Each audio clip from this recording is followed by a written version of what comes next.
Hello friends, welcome to my channel Green House. और आज के इस वीडियो में मैं आपके साथ शेयर करने वाली हूँ कि गुलाब के पौधे पर आप ज़्यादा से ज़्यादा फूल कैसे ले सकते हैं। अभी जो मार्च का महीना है, इस टाइम गुलाब के पौधे में काफ़ी अच्छी फ्लावरिंग होती है। गुलाब का पौधा एक फीडी प्लांट है। अगर आप इसे अच्छा खाना देते रहेंगे तो ये बहुत अच्छी फ्लावरिंग करता रहेगा। फ्रेंड्स, आज की इस वीडियो में मैं आपके साथ शेयर करने वाली हूँ कुछ ऐसे ट्रिक्स जिसे अगर आप रेगुलर अपने गुलाब के पौधे पर फॉलो करते रहेंगे, इसका ध्यान अपने गुलाब के पौधे पर रखेंगे, तो आपका जो गुलाब का पौधा है वो हमेशा फूलों से भरा रहेगा। इसके साथ ही आज के इस वीडियो में मैं आपके साथ कुछ ऐसे फर्टिलाइज़र शेयर करने वाली हूँ, कुछ ऐसे नेचुरल फर्टिलाइज़र जो कि बहुत ही आसानी से आप अपने घर में ही बना सकते हैं। तो चलिए वीडियो को आगे बढ़ाते हुए सबसे पहले हम बात करेंगे गुलाब के पौधे की केयर के बारे में कि कौन से ऐसी चीज़ें हैं जिसका ध्यान रखकर हम अपने गुलाब के पौधे पर ज़्यादा से ज़्यादा फूल ले सकते हैं। फ्रेंड्स, ज़्यादा से ज़्यादा फूल आपके गुलाब के पौधे पर तभी आएंगे जब आपके गुलाब के पौधे की ग्रोथ बहुत अच्छी होगी, मैक्सिमम ब्रांचेस आपके गुलाब के पौधे पर मिलेंगे। तो इस चीज़ को समझने के लिए आज मेरे पास ये दो पौधे हैं। ये दो पौधे आपको दिखाई दे रहे हैं और इसमें काफ़ी सारे फूल हैं। आज से 2 दिन पहले जो ये पौधे थे वो पूरे फूलों से भरे हुए थे, लेकिन बारिश की वजह से कुछ फूल इसके ख़राब हो गए। ये जो पौधे हैं ये दोनों ही ग्राफ्टेड हैं। ये मिनिएचर वैरायटी के हैं, पर ये ग्राफ्टेड गुलाब के पौधे हैं जिनके अंदर काफ़ी अच्छी फ्लावरिंग होती है। गुच्छों में फूल निकल कर आते हैं और फूलों का साइज़ थोड़ा छोटा होता है। ये जो ऑरेंज कलर का गुलाब का पौधा है ये भी ग्राफ्टेड है। फ्रेंड्स, कुछ लोगों के कमेंट्स आ रहे हैं कि धूप में रखने की वजह से उनका जो पौधा है उनकी पत्तियां मुरझा रही हैं, जल रही हैं। तो अगर आपके एरिया में काफ़ी सारी गर्मी पड़नी शुरू हो चुकी है, धूप बहुत ज़्यादा है, तो आप अपने गुलाब के पौधे को शेड वाली जगह पे रख सकते हैं। लेकिन मेरे यहाँ अभी बहुत ज़्यादा गर्मियाँ नहीं पड़ रही हैं, सुबह शाम हल्की हल्की सी ठंड है। तो मेरे जितने भी गुलाब के पौधे हैं इनको सबको मैंने अभी खुले में ही पूरे दिन की धूप में रखा है। तो अगर आपके यहाँ भी धूप अभी बहुत ज़्यादा नहीं है तो पौधे को आपको खुले में ही रखना है। गर्मियों में हमें इसकी केयर कैसे करनी है और इसके ऊपर किन चीज़ों का ध्यान रखना है, तो इसका नेक्स्ट वीडियो मैं आपके साथ अप्रैल के महीने में शेयर करूंगी, जब हमें इसकी पोजीशन को, जगह को बदलना पड़ेगा। लेकिन अभी मेरे सारे गुलाब के पौधे खुले में ही रखे हुए हैं और खुले में ये काफ़ी अच्छी फ्लावरिंग कर रहे हैं। तो फ्रेंड्स, गुलाब के पौधे के लिए सबसे पहली कंडीशन यही है कि अगर आपका गुलाब का पौधा अच्छी धूप वाली जगह पे रखा हुआ है तो ये अच्छी फ्लावरिंग करता है। खास तौर पे जो स्प्रिंग सीजन है, बसंत का महीना है या फिर ठंड का टाइम है, तो इस समय हमें गुलाब के पौधे को पूरे दिन की धूप में ही रखना है। अगर आपने अपने गुलाब के पौधे को खुले में रखा हुआ है और आपके पौधे की जो पत्तियां हैं धूप की वजह से मुरझा रही हैं, तो आप दिन में एक बार इसके ऊपर पानी का स्प्रे ज़रूर करते रहें। पानी मिट्टी में बहुत ज़्यादा ना डालें, लेकिन मिट्टी को हल्की मॉइस्ट रखें, मिट्टी को बिल्कुल भी सूखने ना दें, क्योंकि अगर मिट्टी अचानक से ही सूख जाएगी तो पौधा आपका मुरझाना शुरू हो जाता है। फ्रेंड्स, ये तो रहा पहला ट्रिक। दूसरा है हमारे पौधे की प्रूनिंग। अगर आपको अपने गुलाब के पौधे पर मैक्सिमम फ्लावरिंग चाहिए तो कौन सी ऐसी चीज़ है जिसका कि सबसे ज़्यादा ध्यान आपको रखना है, वो ये है कि जितनी भी इसकी ख़राब होती हुई ब्रांचेस हैं, इसके सूखते हुए फूल हैं, आप इनको टाइम टाइम पर निकालते रहें। अगर आप चाहते हैं कि आपके पौधे में लगातार फूल आते रहें, तो लगातार फूल के लिए आपको लगातार नई ग्रोथ चाहिए। तो नई ग्रोथ तभी आएगी जब आप लगातार इसमें प्रूनिंग करते रहेंगे। जितने भी इसके फूल ख़राब होते हुए आपको दिखाई देते रहें, आप उनको टाइम टाइम पर निकालते रहें। फ्रेंड्स, जो प्रूनिंग है वो एक ट्रिक है जिसको कि आपको सही तरीके से पता होना बहुत ज़रूरी है। जैसा कि ये ब्रांच आपको दिखाई दे रहा है, इसके ऊपर 3 फूल थे, तो यहाँ से नई ब्रांच को लेने के लिए ये बिल्कुल सही टाइम है कि इसको अभी यहाँ से काट करके निकाल दिया जाए। लेकिन काट कर निकालते समय आप एक चीज़ का ध्यान रखें कि ये पूरा गुच्छा ही हमें काट करके निकालना है और काटते समय हमें 3 पत्तियों के नीचे से इसको काट करके निकालना है। ये जो 5 पत्तियां हैं वहाँ से एक शूट निकल कर आ रहा है, तो जैसे ही हम इनको काटेंगे तो वो जो शूट है इसको एनर्जी मिल जाएगी और वो आगे ग्रोथ करके नई ब्रांच को निकाल देगा। फ्रेंड्स, अगर आपके पौधे में ऐसी ब्रांच है तो इसको काटते समय जो नई शूट आ रही है उसको थोड़ा सा ऊपर आपको काटना है, क्योंकि अगर आपके गुलाब के पौधे में डाई बैक की समस्या है तो डाई बैक स्टार्ट होते ही आप उसके ऊपर ट्रीटमेंट कर देंगे। लेकिन अगर आप इस ब्रांच को बिल्कुल इसको सटा करके काटेंगे, जो नई शूट निकल रही है, तो इससे नीचे ये जो हमारी नई शूट आ रही है ये डैमेज हो जाएगी। तो हमेशा थोड़ा ऊपर से आप इसको कट करें। इसके साथ ही कुछ और ब्रांचेस भी मैं आपको दिखा देती हूँ कि उन ब्रांचेस को आपको कैसे कट करना है। मैं उन्हीं ब्रांच को यहाँ पर कट करूँगी या उन्हीं फूलों को मैं निकाल रही हूँ जो कि पूरी तरीके से ख़राब हो चुके हैं और छूने से इनकी जो पंखुड़ियाँ हैं वो अपने आप ही झड़ने लगी हैं। तो सिर्फ उन्हीं फूलों को मैं यहाँ पर काट रही हूँ। ये जो फूल है जो कि हाथ से ही आपको टूट जाए, जो कि गुच्छों में है, तो आप सिर्फ उनको फूलों को हाथ से तोड़कर ही निकाल दीजिए। जैसा कि ये गुच्छे वाला फूल आपको दिखाई दे रहा है, इसमें भी जितने फूल सूख गए हैं उनको आप हाथ से तोड़ दीजिए या फिर काट करके निकाल दीजिए, ताकि जितनी भी एनर्जी है बाकी फूलों को मिल जाए। तो इनको बिल्कुल रखना नहीं है आपको अपने पौधे में, इसको टाइम टाइम पर काटते रहना है। बिल्कुल इंतज़ार नहीं करना है कि अपने आप से सूख करके ये गिरेगा। ये सबसे बड़ी गलती हम यहाँ पर करते हैं, जब हम इंतज़ार करते हैं कि पौधा खुद से सूखेगा और गिरेगा। जैसे ही आपको कोई पौधे का फूल या फिर कोई ऐसी ब्रांच जो सूख रही है, तो आप उसको भी टाइम टाइम पर ज़रूर काटते रहिए। जैसे कि ये ब्रांच आप देख रहे हैं, ये ऊपर फूल सूख रहा है और नीचे इसके थोड़े और नीचे से 2 नए शूट्स निकल कर आ रहे हैं। क्योंकि ये शूट लंबा है तो मैं बिल्कुल ये नहीं सोचूंगी कि मेरा जो शूट है वो कट रहा है। मैं ये जो 2 नए शूट नीचे निकल कर आ रहे हैं, इनके थोड़ा सा 1.5 इंच ऊपर से ही इसको काट करके पूरा मैं बाहर निकाल दूंगी। तो फ्रेंड्स, किसी भी गुलाब के पौधे में आपको अगर ज़्यादा फ्लावरिंग चाहिए तो टाइम टाइम पर ये ज़रूरी काम करना आपके लिए बहुत ज़रूरी है।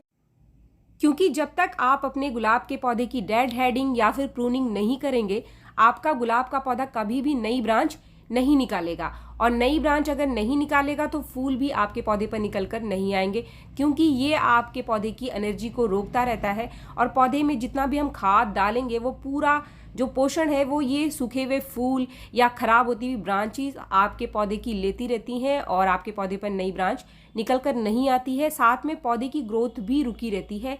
पौधा ग्रोथ कम करता है, उसमें नई ब्रांच कम निकलती है। ये जो पौधे दोनों आपको दिखाई दे रहे हैं वो आज से मैंने 3 महीने पहले ख़रीदा था, जिसमें मुश्किल से 2-2 3-3 ब्रांचेस थे। और आप देख सकते हैं कि आज इनकी ग्रोथ कितनी अच्छी हो गई है।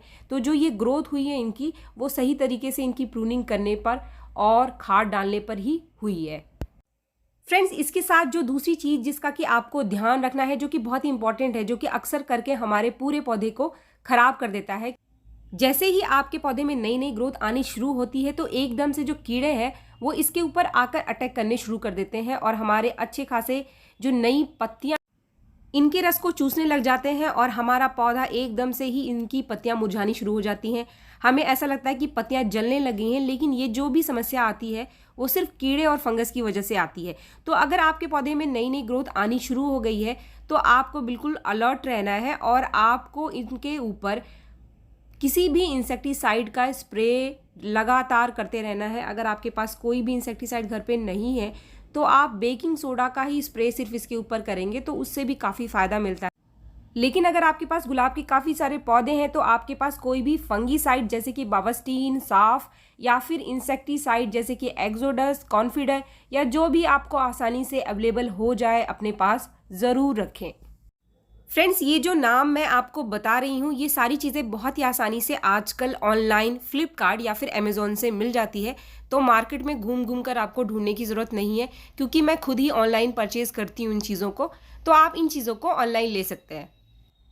इसके साथ ही पौधे की मिट्टी की आप 15 दिन में 20 दिन में एक बार गुड़ाई ज़रूर करते रहें, ताकि इसकी जो मिट्टी है वो बहुत ज़्यादा हार्ड ना हो। क्योंकि अगर हम लंबे टाइम तक इसकी गुड़ाई नहीं करते हैं तो ऊपर से मिट्टी हार्ड हो जाती है और नीचे जड़ों को एरेशन कम मिलता है, ऑक्सीजन की मात्रा कम मिलती है, जिससे कि जड़ की ग्रोथ कम होती है। तो ये भी एक ज़रूरी काम है गुलाब के पौधे पर, जिसे आप जब भी आपको टाइम मिले आप इसके ऊपर ज़रूर करें। या जब भी आप कोई खाद अपने गुलाब के पौधे को देते हैं 20 दिन में, 15 दिन में, तो एक बार इसकी हल्की हल्की सी गुड़ाई आप ज़रूर कर लें। तो फ्रेंड्स, आज के इस वीडियो में मैं आपके साथ शेयर करने वाली हूँ एक ऐसा फर्टिलाइज़र जो कि बहुत ही आसानी से आप घर में बना सकते हैं। एक नेचुरल फर्टिलाइज़र जिसको आपको मार्केट में ढूंढने के लिए जाना ज़रूरी नहीं है। ये फर्टिलाइज़र क्या है, इसको कैसे बनाना है, चलिए आगे देखते हैं। इस फर्टिलाइज़र को बनाने के लिए हमें 2 चीज़ें चाहिए जो कि बहुत ही आसानी से आपको आपके घर के किचन में ही मिल जाएगा। पहली जो चीज़ है वो है आलू का छिलका।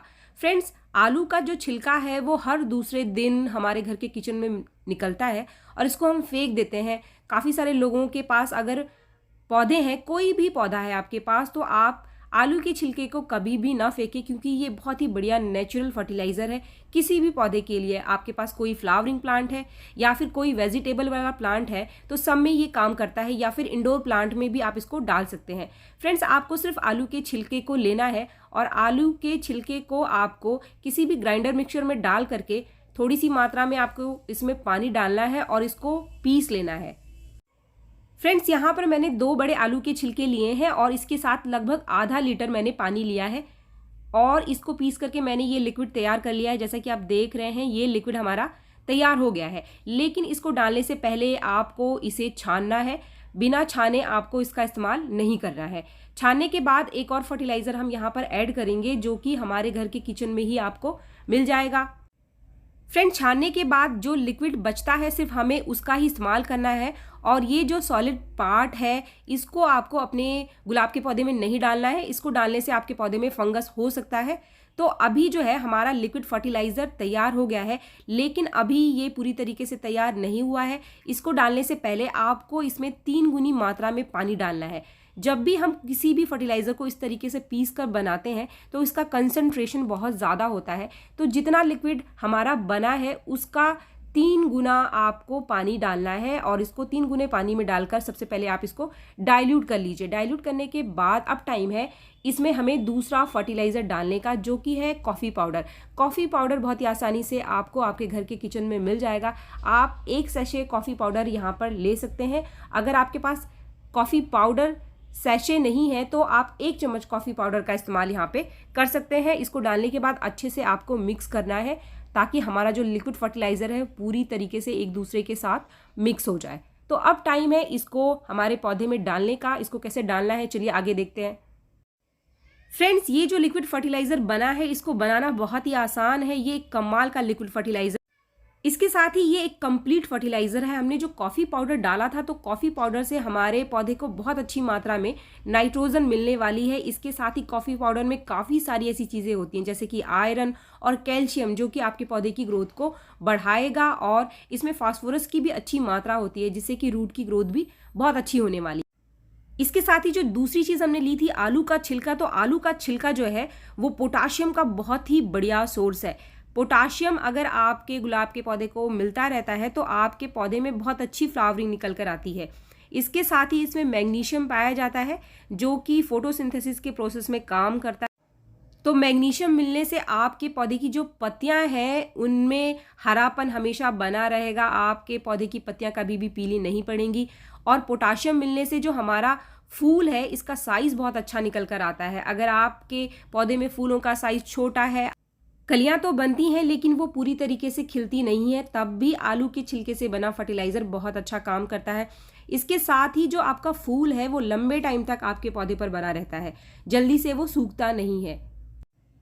फ्रेंड्स, इस फर्टिलाइज़र का इस्तेमाल आपको महीने में 2 बार करना है, यानी कि 15 दिन में 1 बार इस फर्टिलाइज़र को आप अपने गुलाब के पौधे में अच्छी ग्रोथ के लिए डाल सकते हैं। इसके साथ ही कोई भी सीज़न हो, आप इस फर्टिलाइज़र को अगर आपके गुलाब के पौधे में डालेंगे तो आपके गुलाब के पौधे को वो किसी भी तरीके का नुकसान नहीं करेगा। आगे गर्मियां आने वाली हैं तो गर्मियों में भी ये लिक्विड फर्टिलाइज़र आपके गुलाब के पौधे को बहुत अच्छी ग्रोथ और फ्लावरिंग देगा।